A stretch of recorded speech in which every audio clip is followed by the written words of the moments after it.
যদি রাজনীতিতে সম্পৃক্ত হতে হয়, কারণ তার কিছুদিন আগেই উনি একটা রেফারেন্ডাম করেছিলেন।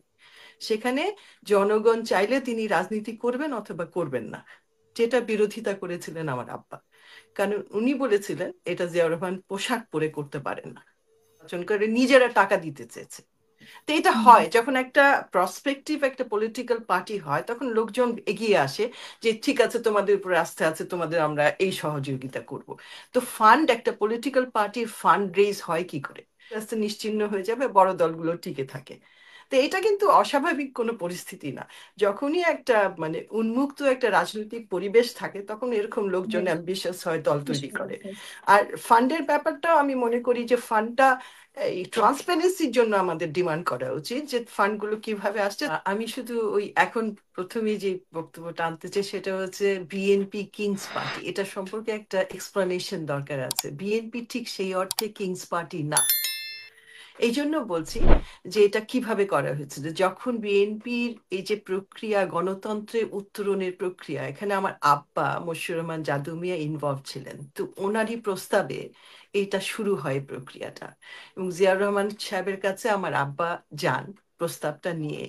যখন 18 মাস ধরে আপনার নানান প্রক্রিয়ার মধ্যে দিয়ে একটার পর একটা কু হচ্ছে জিয়াউর রহমান সাহেবকে সরানোর জন্য, তখন আমার আব্বা শেষ কুটা যখন হয়, আপনার যে জাল এয়ারলাইন্স যখন হাইজ্যাক করে ঢাকায় নিয়ে আসা হয়, তখন একসঙ্গে দুটা কু হয়েছিল, আপনারা হয়তো অনেকেই জানেন, বিশেষ করে মুস্তাফি সাহেব হয়তো আরো ভালো বলতে পারবেন।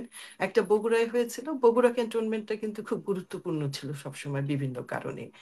আর আরেকটা হয়েছিল এয়ারফোর্সের কু, দুটা মিলে এখানে এটা হয়েছিল। এবং এটাকে যাই হোক এটাকে ইয়ে করা হয়েছিল, এটাকে বন্ধ করা হয়েছিল, কুটাকে সফল হতে দেওয়া হয়নি, আগের থেকে খবর পেয়ে এটাকে বন্ধ করা হয়েছিল।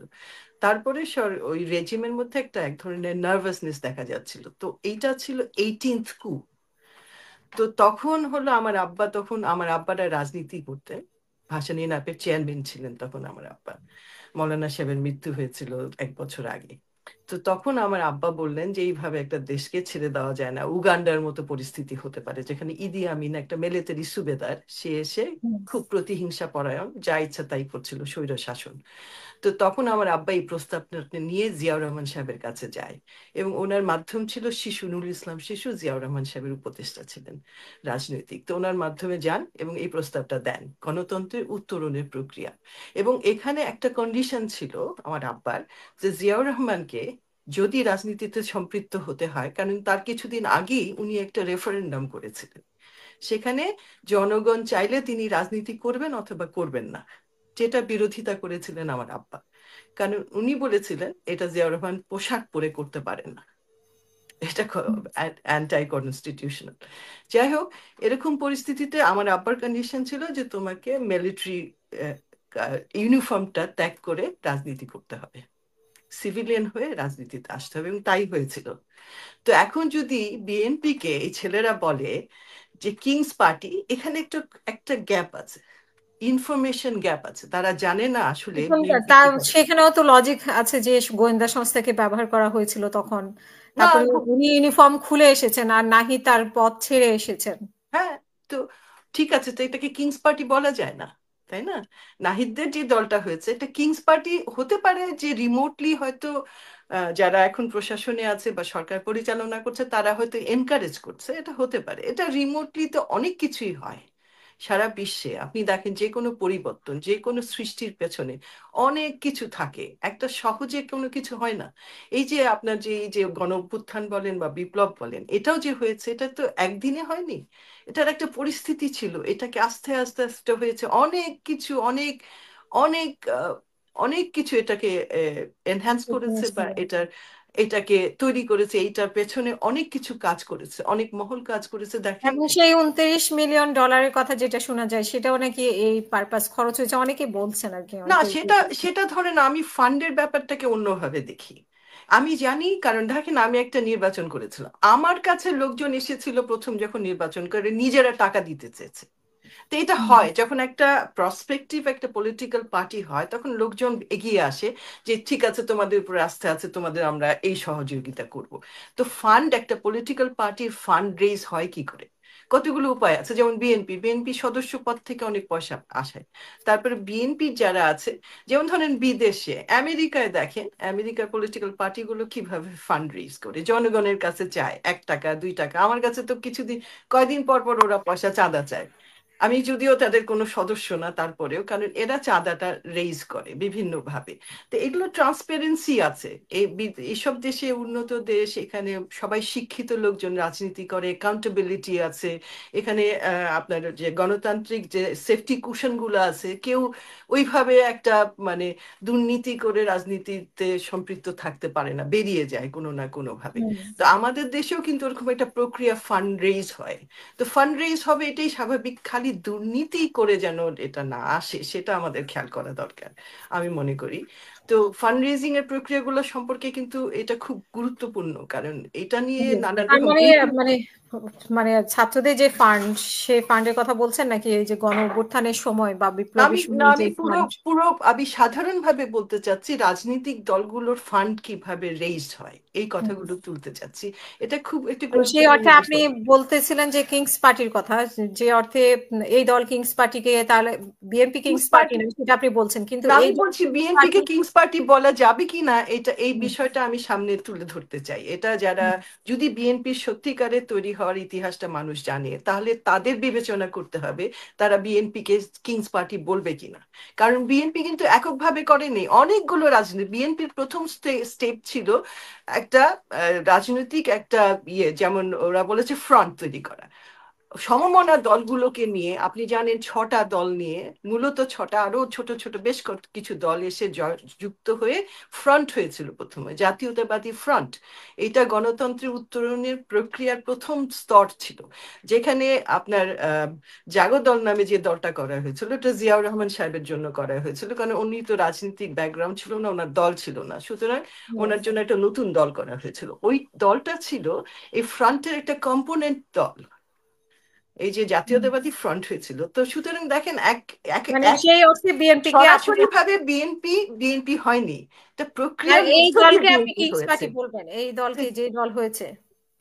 এটাকে এক ধরনের, না আমি ওইভাবে বলবো না, কারণ তারা তো আর, ডক্টর ইউনুস যদি করতো তাহলে কিংস পার্টি হতো। ডক্টর ইউনুস নাই, কিন্তু তাদের হয়তো, তাই বলছি যে রিমোটলি হয়তো তারা সমর্থন দিচ্ছে একটা রাজনৈতিক দল তৈরি হোক হোক। কারণ এখন অ্যাকচুয়ালি হয়ে গেছে কি, সব তো সমমনা দল হয়ে গেছে, বিরোধী দল হুম। নাই। এখন একটাকে একটা চেক অ্যান্ড ব্যালেন্স করবার জন্য একটা দল, রাজনৈতিক দল একটা, যখন গণতান্ত্রিক একটা উন্মুক্ত রাজনৈতিক পরিস্থিতি থাকে, তখন কিন্তু দলগুলো হওয়া স্বাভাবিক।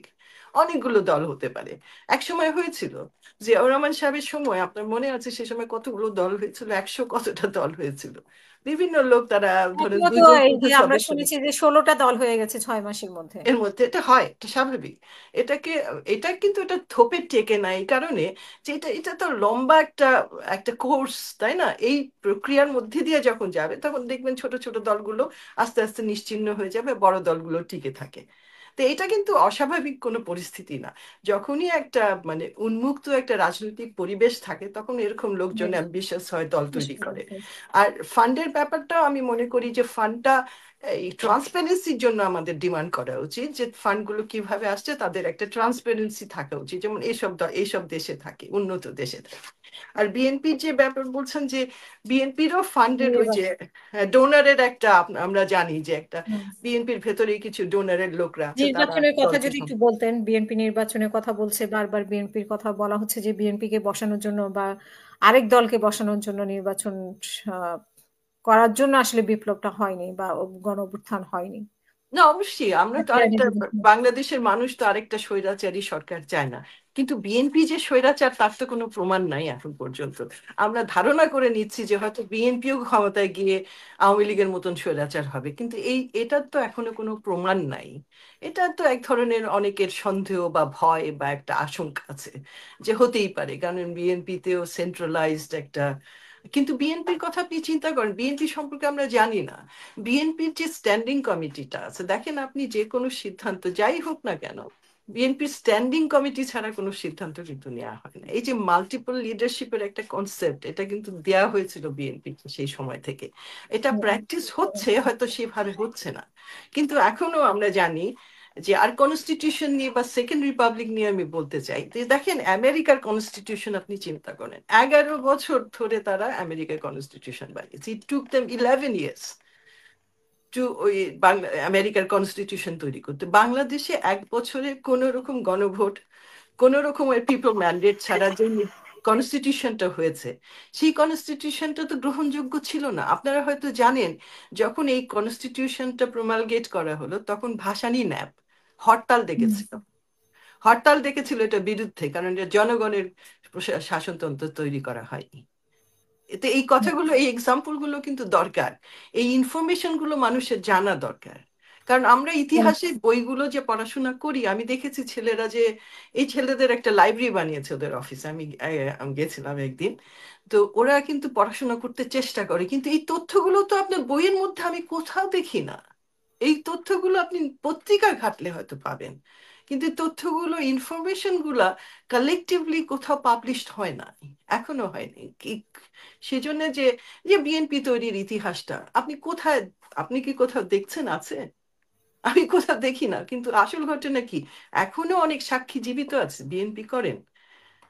বিএনপি কেন করে এটা তো হয়েছে? বিএনপির দায়িত্ব, বিএনপির না, ঘটনতন্ত্র অবশ্যই নিয়ে দায়িত্ব তো সবারই, এটা কিন্তু লেখা বিএনপি তো, জানানো। হুম। বিএনপি 15 বছর ধরে যেই যেই পারসিকিউশনের ভিতর দিয়ে গেছে, বিএনপি কে যেভাবে নির্যাতন, বিএনপির বিরুদ্ধে যেভাবে আপনি চিন্তা করেন, মানে 60 লক্ষ নেতাকর্মীর বিরুদ্ধে বিএনপির কেস শেষ ছিল। কথা।